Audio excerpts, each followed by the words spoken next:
물과 성령으로 거듭난 사람이라는 제목으로 하나님 말씀 선포하겠습니다. 크리스천들은, 신자는 체인지된 사람입니다. 변화된 사람입니다. 바뀐 사람입니다. 과거의 모습과 현재의 내 모습이 전혀 다른 사람입니다. 맞습니까? 믿습니까? 과거에는 우리는 어떤 모습이었어요? 죄인의 모습, 부족하고 연약하고 또 거짓말하고 싸우고 속이고 미워하는 게 우리 과거의 모습이에요. 죄의 모습. 근데 우리가 예수 안에서 변화된 우리의 모습은 그래서 어떻게 되됩니까? 과거의 모습이 아닌 현재 우리 모습은 진실하고 평화와 나눔과 사랑을 하는 변화된 사람이 되어야 되는 거죠. 이게 신자의 모습임을 기억하셨으면 좋겠습니다. 그러니까 이게 없으면 우리가 예수를 믿는 사람이라는 증거가 없는 거예요. 변화가 없으니까. 과거의 내 모습과 현재의 내 모습이 똑같잖아요. 다른 사람은 모르죠. 나는 알죠. 근데 만약에 내 모습이 이렇게 똑같으면 나는 사실은 믿는다고 말로는 하지만 믿음의 증거는 없는 거예요. 쉽게 말하면 거짓된 신자의 모습이 될 수 있다 이 말입니다. 신앙은 반드시 이 변화를 포함하고 있습니다. 이 변화는 사실은 오해가 되면 안 됩니다. 단순히 우리가 착해져야 된다 이걸 말하는 게 아닙니다. 단순히 좀 착해져야 된다 이런 변화 이걸 말하는 게 아닙니다. 아예 새롭게 태어나는 걸 말하는 거예요. 사람들은 어떤 특별한 계기가 있으면 변하기도 합니다. 착해지기도 합니다. 예를 들어서 어떤 말썽을 피우던 아이가 좋은 학교에서 선생님을 만나면 선생님의 가르침으로 인해서 인생이 바뀌기도 하잖아요. 그런 것도 변하긴 하죠. 아니면은 그 유명한 스님으로부터 좋은 설법만 들어도 사람이 도둑질하던 사람이 도둑 안 하고 착하게 살 수도 있죠. 그런 변화들이 있을 수 있습니다. 근데 우리가 말하는 변화는 사실은 그런 윤리적인 우리의 삶의 변화의 모습을 말하는 건 아닙니다. 신앙 안에서 변화는 단순히 우리 삶의 어떤 부분이나 파트가 착해지는 걸 말하는 게 아니라 완전히 새 사람으로 다시 태어나는 걸 말하는 거예요. 그래서 제가 말씀드린 세례는 뭐예요? 죽었다가 다시 사는 거예요. 옛사람은 죽여버리고 새 사람으로 다시 부활시키는 거예요. 말씀드렸죠. 그래서 오늘도 물과 성령에 대해서 말하지만 예수께서 세례를 받는데 성령께서 비둘기치러 임하신단 말이죠. 성령께서 그 자리에 임하시는 그 역사가 그대로 같이 일어나요. 물에 씻음 받을 때 성령의 역사가 하늘로부터 임하여요. 우리는 그 역사의 변화로 말미암아서 우리 삶에 선한 삶이 나타나는 걸 뿐이지, 그러니까 방향이 잘못되면 안 돼요. 내 어떤 파트가 조금 선해졌다고 해서 내가 하나님의 사람은 아니에요. 그 파트는 선해졌지만 다른 파트는 여전히 더러울 수 있거든요. 우리는 온전히 내가 과거에 내가 죽고 새롭게 태어나서 완전히 내 삶에서 하나님의 사람의 선한 행동, 생각, 말이 드러나야 되는 거예요. 내가 착해지고 싶어서 착해지는 게 아니라 아예 새로운 존재 자체가 거룩하고 아름다워져야 되는 겁니다. 물론 거기에 우리 이제 말씀드린 순종이 따르는 거죠. 그럼에도 불구하고 우리는 연약해서 또 넘어지는데 그럴 때마다 순종하는 거죠. 말씀을 다릅니다. 오늘 본문에 보면 이스라엘에서 가장 많이 배우고 가장 높은 지위에 있는 한 사람이 나옵니다. 이 사람이 니고데모예요. 이 사람이 이미 사내들인 공예원이죠. 그러니까 이스라엘에서 가장 높은 지위를 이미 차지하고 있는 사람입니다. 말씀도 잘 알고 가르치는 사람이고. 그런데 이 사람이 예수님을 찾아왔습니다. 그리고 예수님한테 거듭남에 대해서 배우게 됩니다. 예수님 뭐라고 말씀하세요? 네가 물과 성령으로 나지 아니하면 하나님 나라에 들어갈 수 없다. 다시 태어나는 거예요. 그러니까 중생이라고도 하고 거듭남이라고도 표현합니다. 여러분 아무리 많이 배우고 고귀한 지위에 앉았고 또 말씀으로 백성을 가르쳤던 자라 하더라도 그의 삶에는 어느 정도 변화가 있어요. 그렇죠? 내가 말씀을 누구 가르칠 만큼의 수준의 변화는 이미 가지고 있는 사람이에요. 근데 그 사람에게 예수께서 하는 말이 뭐예요? 그게 아니다는 거예요. 그런 변화가 아니라는 거예요. 네가 죽고 다시 태어나는 그런 변화여야 되는 거다. 내 삶에 누군가를 가르칠 정도의 지식과 지혜의 그런 변화가 아니라 네가 완전히 다시 죽고 살아나야 되는 변화. 그런 사람이 하늘나라에 가는 거지. 네가 조금 착해가지고 누구를 가르치겠다고 좀 선한 삶을 산다고 그걸로 하늘나라에 갈 수 있는 게 아니다 그래 버리는 거예요. 아니 그게 아니야. 네가 물과 성령으로 완전히 거듭나야.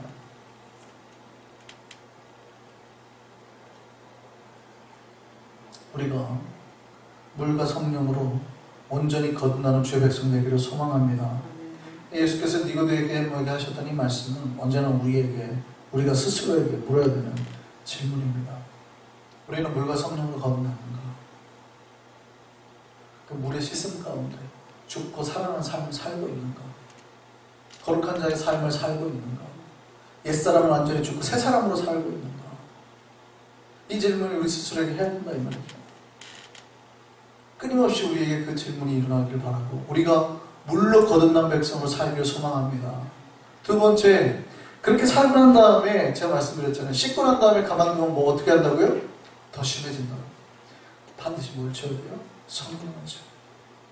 성령의 역사가 사라지면 힘들어져요. 더 힘들어질 수 있어요. 우리가 찬양했는데 주로 우리가 불렀던 찬양이 뭡니까? 성령 찬양. 성령 찬양. 끊임없이 이 임재 찬양이 우리 삶에서 역사되는 거룩하신 성령이 우리에게 없어서 성령이 불러 나를 태워주옵소서. 하나님의 임재 가운데 성령님의 임재 가운데 내가 살게 하옵소서. 성령이 오시옵니 내 주님께서 보내신 그 성령이 오시옵니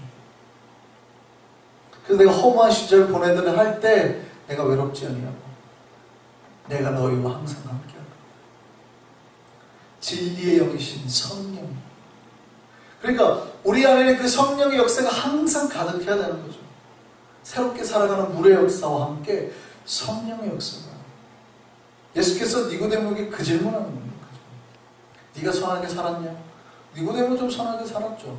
사내들인 공회에 갈 만큼 사람들한테 인정도 받고 또 지위도 가지고 백성들한테 말씀을 가르칠 만큼 꽤 높게 사는 거예요. 잘 사는 거예요. 예수님 딱 그가 아니에요. 탁 그가 진짜 네가 물과 성령으로 거듭나서 그 안에 살고 그렇지 않으면 오늘 예수께서 뭐라고 하냐 진실로 너에게 이르노니 두 번 강조하시고 굉장히 중요하단 말이에요. 그렇지 않으면 하나님 나라에 들어갈 수가 없다. 그러니까 니네는 착각하는 거야. 네가 사내들인 공의가 되니까 백성들을 가르칠 정도의 그런 어떤 존재가 되니까 네가 마치 변화된 사람 같은데 그런 변화로는 하늘나라에 못 들어가 이렇게 해버리는 거죠. 굉장히 센 말씀이시죠. 그런 걸로 하늘나라에 못 들어간다. 어떻게 해야 돼요? 물과 성령으로 내가 온전히 새 사람으로 살고 그 안에 성령의 은혜로 살아야 완전히 새 사람이 되어야 하늘나라에 들어간다. 끊임없이 이걸 우리에게 질문하셔야 돼요. 내가 진짜 새로운 삶을 살고 있는가? 성령의 역사 가운데 충만함으로 살고 있는가? 이 은혜가 우리에게 있기를 바랍니다. 여러분, 변화하고 살려면 우리에게 그런 성령 역사가 체험이 되어야 돼요.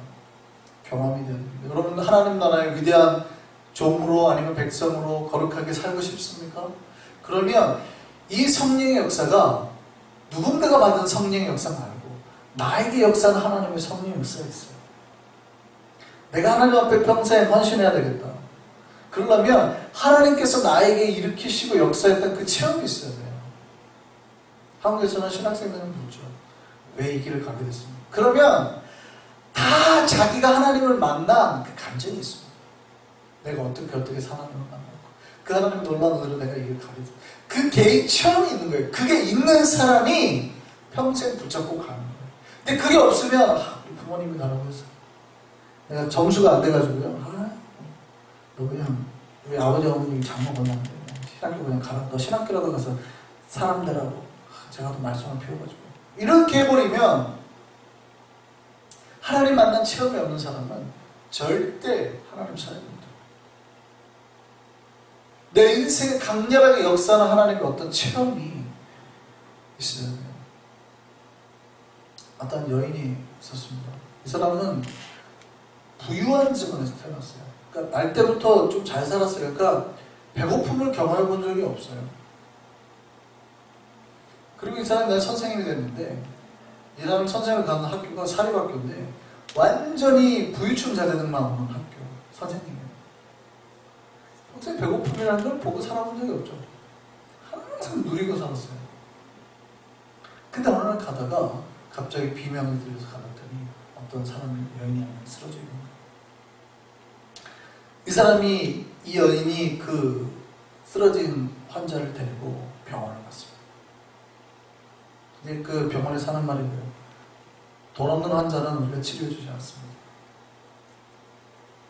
그래서 그 여인을 데리고 두 번째 병원을 갑니다. 이렇게 말합니다.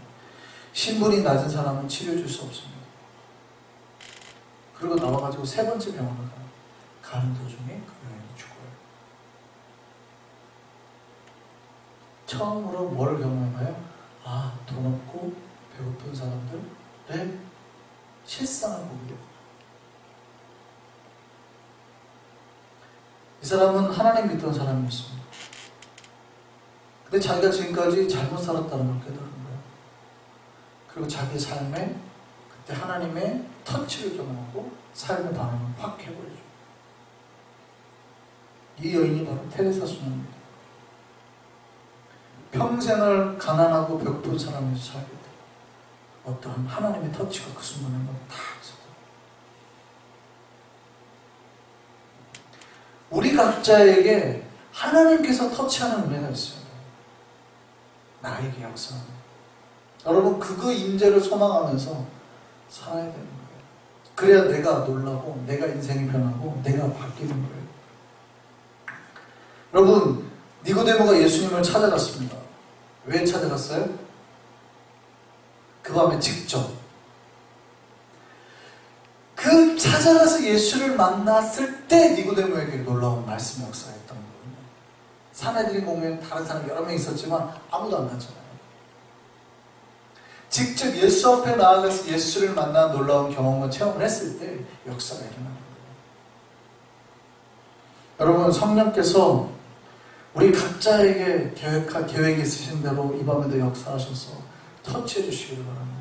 옆 사람에게 아무리 놀랍게 역사해봤자 나에게 은혜가 아닙니다. 실제 영국에서 있었던 사건을 계기로 한 이야기가 만들어졌는데, 어떤 여기 시카고에 사는 가난한 농부 아내 그 이름이 메리라는 분이 로또가 된 거예요. 2억 불짜리. 너무 좋아가지고, 이분이 성당에 가 있는데 너무 좋아가지고 이제 이걸 가지고 이제 받아가지고 쓰면 되잖아요. 근데 한 가지 걱정이 생겼어요. 남편이 심장 질환이 있는 거예요. 근데 이걸 얘기했다가는 남편이 쓰러져서 심장마비로 쓰러질 것 같은 거예요. 수술을 몇 번 해가지고. 이걸 말할 수도 없고 고민이 되는 거예요. 그래서 성당에 찾아가가지고 신부님한테 얘기를 했더니, 신부님, 제가 이번에 로또가 됐습니다. 2억 불짜리 됐습니다. 신부님 그러더니, 아유, 이거 하나님의 은총 아니겠어요? 잘 되셨네요. 전혀 감흥이 없죠. 아, 잘 되셨네. 근데 이렇게 말합니다. 제 남편의 걱정이에요. 신부님 아시다시피 저희 남편이 심장이 약하잖아요. 너무 좋아하다가 심장마비라도 걸리면 어떻게 할까요? 신부님께서 어떻게 좀 좋게 말씀해 주시면 어떨까요? 그 신부님이 그래요? 내가 한번 말해볼게요. 그리고 메리의 남편인 존을 찾아갑니다. 존을 찾아가가지고 저녁을 먹고 이제 존을 찾아가가지고 그 신부님 이야기하는 거예요. 인사하는 거죠. 신부님 오셨어요. 그 신부님이 한참 있다가 아, 참 까먹었는데 요거 한번 말해야 되겠네. 존, 만약에 갑자기 한 2억 불 정도가 2억 달러 정도 생기면 어떻게 할 거야? 존이 그럽니다. 그래요? 그럼 절반은 제가 신부님한테 드리고 나머지 제가 쓰죠. 그 말을 듣고 신부님이 거기서 심장마비로 쓰러졌대요. 해보세요. 옆 사람에게 2억 불짜리 로또가 왔다고 해도 저는 아무 관계가 없죠. 옆 사람에게 2억 불짜리 로또가 맞다 해도 전혀 자기의 관계가 없죠. 근데 갑자기 절반 떼서 드릴게요. 그 말 듣고 자기가 놀래요. 여러분, 성령 체험은 누가 해야 되는 거예요? 간증 막 듣고 다니는 거 아니에요. 내가 해야 되는 겁니다. 여러분, 왜 우리 삶에 변화가 없습니까? 내가 하나님의 그 성령을 사모하고 체험하게 해달라고 하나님께서 나에게 만져달라고 하는 간절한 기도가 없었어요. 다른 사람이 하는 얘기만 들었지, 간증만 들었지, 내가 그걸 하고 싶은 마음이 없는 거예요. 두렵고, 그러다가 큰일 날까봐. 아니요. 온전히 하나님께서 내 인생을 변화시키는 놀라운 성령의 역사가 나에게 임해야 돼요. 우리에게 그 은혜가 있기를 소망합니다. 이 밤에 하나님 앞에 여러분이 기도할 때 성령께서 각 사람 위에 그렇게 터치하기를 바랍니다. 그럼 내가 깜짝 놀라요. 내 영혼이, 잠자던 영혼이 깜짝 놀라요. 내가 어떻게 살아야 되며, 무엇을 해야 되며, 하나님 앞에 내 인생을 어떻게 앞으로 바쳐야 될 건가가 그때부터 이제 변화가 일어나는 거예요. 성령의 은혜를 받으면, 그래서 내가 이제 어떻게 하나님과 살 건가가 이제 결정이 딱 되죠. 이 은혜가 우리에게, 나에게, 각자에게 경험되기를 소망합니다. 우리는 이미 죄 씻음 받은 사람들 아닙니까? 그렇다면 우리에게 필요한 건 성령의 역사죠. 성령의 역사. 우리가 하나님의 성령의 역사를 사모할 때, 성령에 대해 사모할 때 성령께서 우리 각 사람에게 임해서 채워주시고 또 만나주시고 만져주시는 역사에 계속 소망합니다. 그래서 우리 온전히 주의 나라를 영광하기 위해서만 쓰임 받습니다.